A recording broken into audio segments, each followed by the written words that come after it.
வணக்கம். இன்றைய முக்கிய செய்திகள்.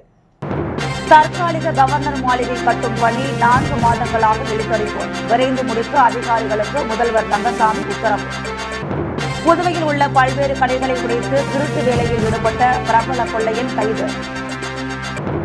பிரான்சில் 12வது உலக தமிழ் ஆராய்ச்சி மாநாடு. தமிழ் அறிஞர்கள், தமிழ் பற்றாளர்கள், ஆசிரியர்கள், மாணவர்களுக்கு அழைப்பு. தற்காலிக கவர்னர் மாளிகை பணிகள் ஆமை வேகத்தில் நடைபெறுவதை அடுத்து அதிகாரிகளை கடிந்து கொண்ட முதலமைச்சர் ரங்கசாமி விரைந்து முடிக்க வேண்டும் என உத்தரவிட்டார். புதுச்சேரி பாரதி பூங்கா எதிரே கவர்னர் மாளிகையான ராஜ்நிவாஸ் அமைந்துள்ளது. ராஜ்நிவாஸில் கவர்னர் தங்கும் அறைகள், அலுவலகம், கவர்னர் செயலகம், அலுவலக ஊழியர்கள் குடியிருப்பு உள்ளிட்டவை செயல்பட்டு வருகிறது. 250 ஆண்டு பழமையான ராஜ்நிவாஸ் கட்டுமானம் தற்போது சேதமடைந்துள்ளது. பல இடங்களில் தளத்துக்கு முட்டு கொடுத்து வைக்கப்பட்டுள்ளது. புதுச்சேரி கவர்னராக பொறுப்பேற்ற கைலாசநாதன் கவர்னர் மாளிகையை வேறு இடத்திற்கு மாற்ற உத்தரவிட்டார். இந்நிலையில் பழைய சாராய வடியாலை இருந்த இடத்தில் 13 கோடியில் நட்சத்திர அந்தஸ்துடன் கடலழகை ரசிக்கும் வகையில் குடும்ப பொழுதுபோக்கு மையம் கட்டப்பட்டுள்ளது. அந்த இடத்திற்கு கவர்னர் மாளிகையை மாற்ற முடிவு செய்யப்பட்டது. அங்கு அடிப்படை வசதியை ஏற்படுத்த ரூபாய் 3,88,00,000 ரூபாயில் பூமி பூஜை கடந்த செப்டம்பர் 15ஆம் தேதி நடைபெற்றது. கவர்னர் மாளிகை அவரது அலுவலகம் இடம் மாற உள்ளதால் அங்கு அறைகள், தேவையான வசதிகள், மின் வசதி, தரைத்தளம் அமைக்கப்பட்டு வருகிறது. ஆனால் பணி துவங்கி 4 மாதங்களாகியும் இன்னும் முடியடையவில்லை. இந்நிலையில் முதல்வர் ரங்கசாமி நேற்று அங்கு சென்று ஆய்வு செய்தார். பணிகள் நிறைவடையாததால் முதலமைச்சர் ரங்கசாமி கோபமுற்று ஏன் வேலை இன்னும் முடியவில்லை என அங்கிருந்த அதிகாரிகள் மற்றும் ஒப்பந்ததாரர்கள் ஆகியோரை கடிந்து கொண்டார். பணிகளை விரைந்து முடிக்க உத்தரவிட்டு அங்கிருந்து புறப்பட்டு சென்றார். புதுச்சேரியில் கடைகளை உடைத்து திருடிய பிரபல கொள்ளையனை ரெட்டியார்பாளையம் போலீசார் கைது செய்துள்ளனர். புதுச்சேரி ரெட்டியார்பாளையம் காவல் நிலைய எல்லைக்குட்பட்ட பல்வேறு இடங்களில் கடைகளில் திருட்டு போனது. இது சம்பந்தமாக போலீசார் வழக்கு பதிந்து விசாரணை நடத்தி வந்தனர். இந்த நிலையில் கடைகளை உடைத்து திருடிய பிரபல திருடன் குமார் என்கின்ற ஓகை குமாரை இன்று போலீசார் அதிரடியாக கைது செய்தனர். குற்றவாளியை துரிதமாக செயல்பட்டு கைது செய்த வடக்கு குற்றப்பிரிவு காவலர்கள் மற்றும் ரெட்டியார்பாளையம் குற்றப்பிரிவு காவலர்களை உயரதிகாரிகள் பாராட்டினர். இந்த குற்றவாளியின் மீது 50க்கும் மேற்பட்ட வழக்குகள் நிலுவையில் உள்ளது குறிப்பிடத்தக்கது. பிரான்சில் 12வது உலக தமிழ் ஆராய்ச்சி மாநாடு வரும் செப்டம்பர் மாதம் நடைபெற உள்ளதாக உலக தமிழ் ஆராய்ச்சி மன்ற நிர்வாகிகள் தெரிவித்துள்ளனர். புதுச்சேரியில் செய்தியாளர்களை சந்தித்த உலக தமிழ் ஆராய்ச்சி மன்ற பிரான்ஸ் தலைவர் அப்துல் வாகித் யூசுப், உலக தமிழ் ஆராய்ச்சி மன்ற பிரான்ஸ் செயலர் கோவிந்தசாமி ஜெயராமன், உறுப்பினர் தனிகா சமரசம், இந்திய சமூக பண்பாட்டுக் கழக பிரான்ஸ் தலைவர் ஜனார்த்தனி பரந்தாமன், பிரெஞ்சு இந்திய நில அபகரிப்பு மீட்பு கூட்டமைப்பின் தலைவர் கோன்தால்டன் குணா, பிரான்ஸ் எழுத்தாளர் நாகராசா, உறுப்பினர் மோகன் ஆகியோர் கூறும்பொழுது, பிரான்ஸ் நாட்டில் 2வது முறையாக 12வது உலக தமிழ் ஆராய்ச்சி மாநாடு நடைபெற உள்ளது. பாரிஸில் 1970ஆம் ஆண்டு 3வது மாநாடு மிக சிறப்பாக நடைபெற்றது. இதனைத் தொடர்ந்து வருகின்ற 2025ஆம் ஆண்டு செப்டம்பர் மாதம் 20-21ஆம் தேதி 12வது உலக தமிழ் ஆராய்ச்சி நடைபெற உள்ளது. அறிஞர்கள், தமிழ் புனை கதையாளர்கள், கவிஞர்கள், ஓவியர்கள், இசைவாணர்கள் கலந்து கொள்ளும் இருநாள் கருத்தரங்கம் தமிழின் சங்க இலக்கியம், தற்கால கவிதை, தற்கால புனைக்கதை, புது எழுத்து, மொழிபெயர்ப்பு, தமிழ் மொழி வளர்ச்சிக்கு உகந்த கருத்தரங்கங்கள் இந்த மாநாட்டில் நடைபெறும் என்று தெரிவித்தனர். மேலும் மாநாட்டில் கருப்பொருளாக தமிழ் மொழி வளர்ச்சிக்கு தமிழ் இலக்கியத்தின் பயன்பாடுகள் அன்றும் இன்றும் குறித்த கட்டுரைகள் இடம்பெறும் என்றும் தெரிவித்தனர். மேலும் இந்த மாநாட்டில் தமிழக அமைச்சர் துரைமுருகன், திமுக எம்பி ஜெகத் ரட்சகன், புதுச்சேரி பொதுப்பணித்துறை அமைச்சர் லட்சுமி நாராயணன் ஆகியோர் கலந்து கொள்ள உள்ளதாகவும் அவர்கள் தெரிவித்தனர். மேலும் இந்த மாநாட்டில் கலந்து கொள்ள தமிழ் அறிஞர்கள், தமிழ் பற்றாளர்கள், ஆசிரியர்கள், மாணவர்கள் கலந்து கொள்ள அவர்கள் அழைப்பு விடுத்துள்ளனர். சென்னையில் நடைபெற்ற சென்னை சங்கமம் நம்ம ஊரு திருவிழாவில் கலந்து கொண்ட புதுச்சேரி கலைஞர்களை திமுக எம்பி கனிமொழி பாராட்டினார். சென்னையில் நடைபெற்ற சென்னை சங்கமம் நம்ம ஊரு திருவிழா கோலாகலமாக நடைபெற்றது. இந்த நிகழ்ச்சியில் கடலூர் ரேணுகா அம்பாள் கலைக்குழு சார்பாக புதுச்சேரி கலைஞர்கள் பங்கு பெற்று இறை நடனம், பம்பை ஆட்டம் போன்ற நிகழ்ச்சிகள் நடத்தி பொதுமக்களிடம் பெரும் வரவேற்பை பெற்றனர். இந்நிலையில் இவர்கள் நிகழ்த்திய காளி ஆட்டம், தேவலோக நடனம், பம்பை ஆட்டம் போன்ற நிகழ்ச்சிகள் மக்களை வெகுவாக கவர்ந்தது. மேலும் இந்நிகழ்ச்சியில் தலைமையேற்ற தூத்துக்குடி பாராளுமன்ற உறுப்பினர் கனிமொழி கருணாநிதி கடலூர் மற்றும் புதுச்சேரி கலைஞர்களை பாராட்டினார். இந்நிகழ்ச்சியில் அரவிந்த்குமார், யோகி, மணிபாலன், சிவன் சுரேந்திரன், ஆனந்தராஜ், பாக்கியராஜ், முருகசாமி, சுரேஷ் ராஜா, தெரீசா, விக்னேஷ், வைசுப்ரியா, பத்மநாபன், முத்து கனகராஜ், புருஷோத்தமன், ரஞ்சித் ஆகிய கலைஞர்கள் கலந்து கொண்டு புதுச்சேரிக்கு மேலும் பெருமை சேர்த்தனர். புதுச்சேரி மிஷன் வீதியில் புதிதாக அமைக்கப்பட்ட ஏரன்ஸ் டிராவல்ஸ் நிறுவனத்தை முதலமைச்சர் ரங்கசாமி திறந்து வைத்து வாழ்த்துக்களை தெரிவித்தார். தமிழகம் மற்றும் புதுச்சேரியில் ஏரான்ஸ் டிராவல்ஸ் நிறுவனம் பல்வேறு கிளைகளை நடத்தி வருகிறது. இந்நிலையில் மேலும் ஒரு புதிய கிளையை புதுச்சேரி மிஷன் வீதியில் அமைத்திருந்தது. இதனுடைய திறப்பு விழா நேற்று நடைபெற்றது. இதில் சிறப்பு விருந்தினராக கலந்து கொண்ட முதலமைச்சர் ரங்கசாமி ஏரன்ஸ் டிராவல்ஸ் நிறுவனத்தை திறந்து வைத்து வாழ்த்துக்களை தெரிவித்தார். இந்த விழாவில் ஏரன்ஸ் டிராவல்ஸ் நிறுவன உரிமையாளர்கள் விஜயராஜன், சங்கமித்ரா உள்ளிட்ட ஏராளமான பொதுமக்கள், ஏரன்ஸ் டிராவல்ஸ் நிறுவன ஊழியர்கள் என அனைவரும் திரளாக கலந்து கொண்டனர். சேதராப்பட்டில் தொழிலாளர்களுக்கு போக்குவரத்து குறித்த விழிப்புணர்வு நிகழ்ச்சி நடைபெற்றது. புதுச்சேரி சேதராப்பட்டில் உள்ள டார்சன் டின் பிரிண்டர்ஸ் தொழிற்சாலையில் பணிபுரியும் தொழிலாளர்களுக்கு போக்குவரத்து விழிப்புணர்வு நிகழ்ச்சி நடைபெற்றது. இதில் போக்குவரத்து சீனியர் முதுநிலை காவல் கண்காணிப்பாளர் பிரவீன்குமார் திருபாதி, காவல் கண்காணிப்பாளர் மோகன்குமார் ஆகியோர் தலைமை தாங்கினர். இதில் தொழிற்சாலையின் உரிமையாளர் சரவணன் மற்றும் 150க்கும் மேற்பட்ட ஊழியர்கள் கலந்து கொண்டனர். இந்நிகழ்ச்சியின் போது தொழிற்சாலையின் உரிமையாளர் அனைத்து ஊழியர்களுக்கும் நிர்வாகத்தின் சார்பாக தலைக்கவசம் வாங்கி தருவதாக உறுதியளித்தார். மேலும் பணிக்கு வரும்பொழுது ஊழியர்கள் கட்டாயம் தலைக்கவசம் அணிந்து வந்தால்தான் தொழிற்சாலை உள்ளே அனுமதிக்கப்படுவர் என்று கூறினார். புதுச்சேரியில் தவறவிட்ட ஆந்திராவைச் சேர்ந்தவர்களின் மணிப்பரிசை கீழிருந்து கண்டெடுத்து காவல் நிலையத்தில் ஒப்படைத்த கண்ணாடி கடை வியாபாரியை போலீசார் வெகுவாக பாராட்டினர். ஆந்திராவைச் சேர்ந்த வினோத், லதா ஆகியோர் கடந்த 14ஆம் தேதி புதுச்சேரிக்கு சுற்றுலா வந்தனர். அப்போது லதா மணிப்பரிசை தவறவிட்டார். அதில் 8000 ரூபாய் பணமும் 11 கிராம் நகையும் இருந்தது. இதையடுத்து அவர்கள் அளித்த புகாரின் பேரில் ஒதியஞ்சாலை போலீசார் விசாரித்து வந்தனர்.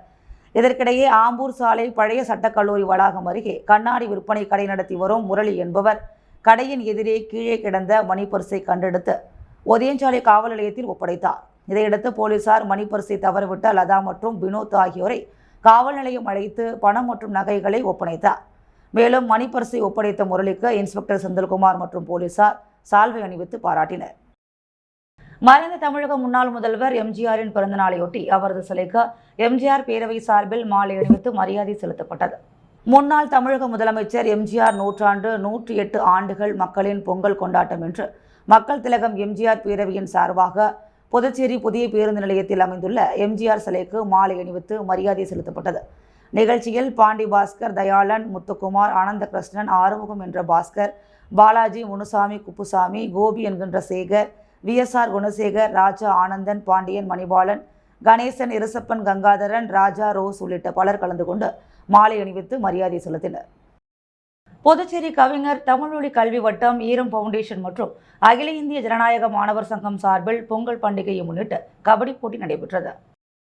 புதுச்சேரி கவிஞர் தமிழ்மொழி கல்வி வட்டம், ஈரம் ஃபவுண்டேஷன் மற்றும் அகில இந்திய ஜனநாயக மாணவர் சங்கம் சார்பில் பொங்கல் விளையாட்டு விழா கடந்த 16ஆம் தேதி துவங்கி நடைபெற்று வருகிறது.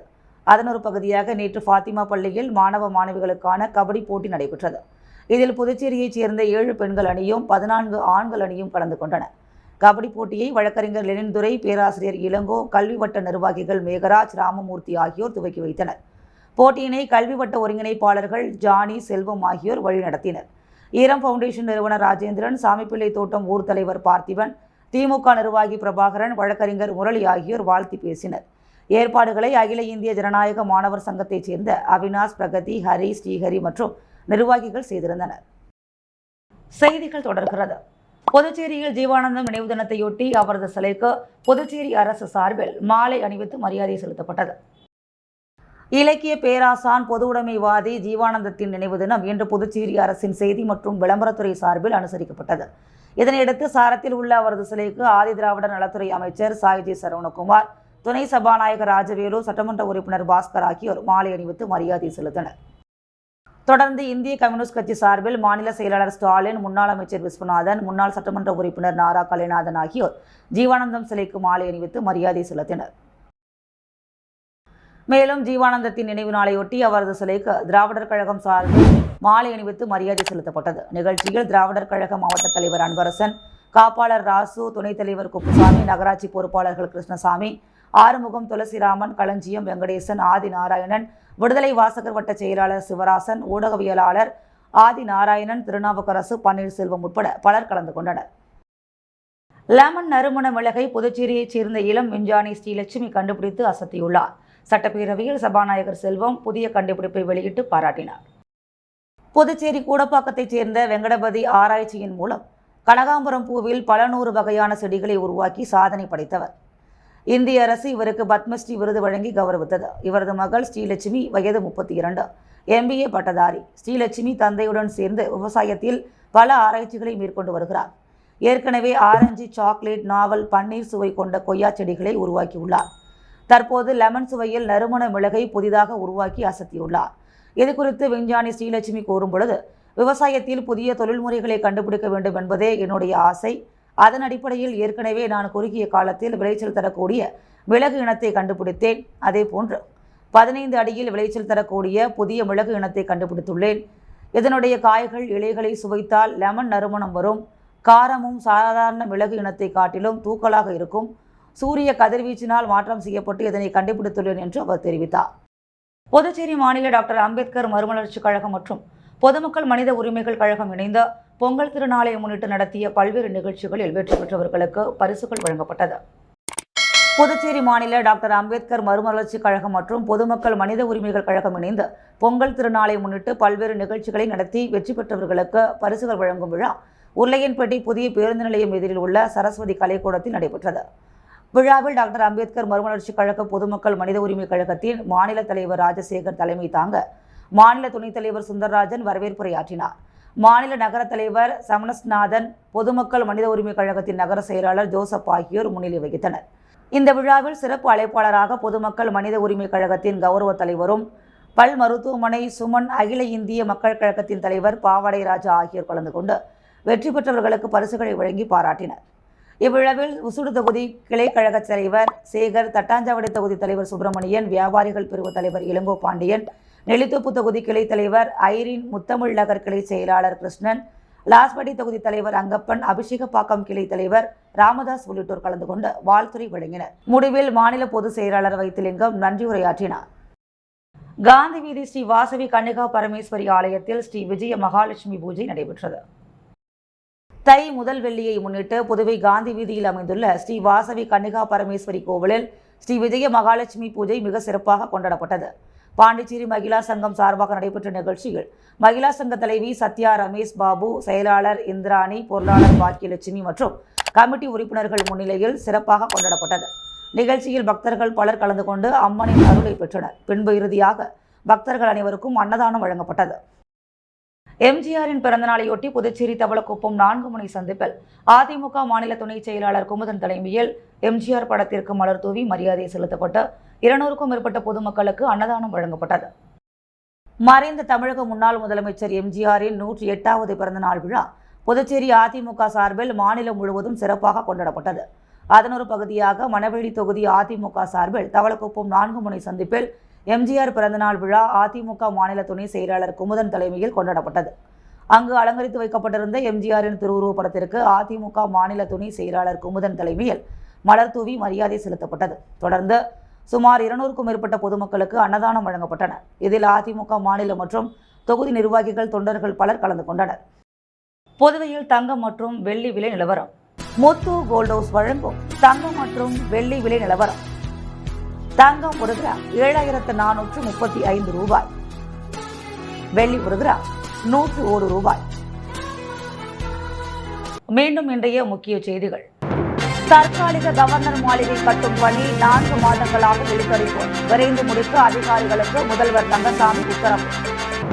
புதுவையில் உள்ள பல்வேறு கடைகளை உடைத்து திருட்டு வேலையில் ஈடுபட்ட பிரபல கொள்ளையன் கைது. பிரான்சில் 12வது உலக தமிழ் ஆராய்ச்சி மாநாடு. தமிழ் அறிஞர்கள், தமிழ் பற்றாளர்கள், ஆசிரியர்கள், மாணவர்களுக்கு அழைப்பு. ஜீவானந்தம் நினைவு தினம். அமைச்சர் சபாநாயகர் அவர்கள் சிலைக்கு மாலை அணிவித்து மரியாதை. லெமன் நறுமணத்தில் மிளகு. இளம் விஞ்ஞானி ஸ்ரீலட்சுமி கண்டுபிடிப்பு. இத்துடன் செய்திகள் நிறைவு பெற்றன. வணக்கம்.